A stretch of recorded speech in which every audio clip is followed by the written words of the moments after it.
शहर हैदराबाद में रात देर गए पेश आए सड़क हादसे में 2 नौजवानों की मौत वाक़ई हो गई। मलकपेट सोहेल होटल के करीब वह हादसा आज रात उस वक्त पेश आया जब तेज रफ्तार आरटीसी बस ने मोटरसाइकिल को टक्कर दे दी।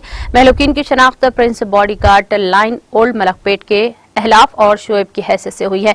बताया जाता है कि अहलाफ की बहन की शादी 12 मार्च को मुकर्रर है और ये दोनों जो आपस में दोस्त बताए गए थे कुछ काम से बाहर गए हुए थे कि बस ने इनकी गाड़ी को टक्कर दे दी।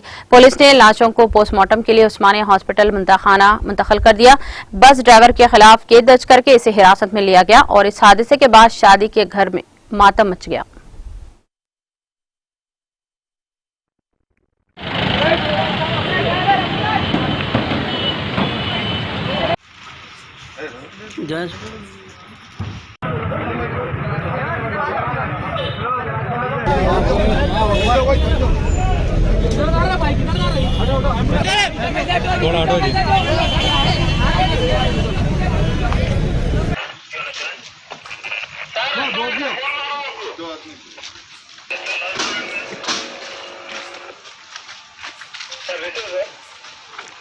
टीटीवी न्यूज़ यूट्यूब चैनल को सब्सक्राइब करिए, लाइक करिए और कमेंट करिए और हाँ, प्रेस द बेल आइकॉन तो एवरी अपडेट के लिए। Thank you so much.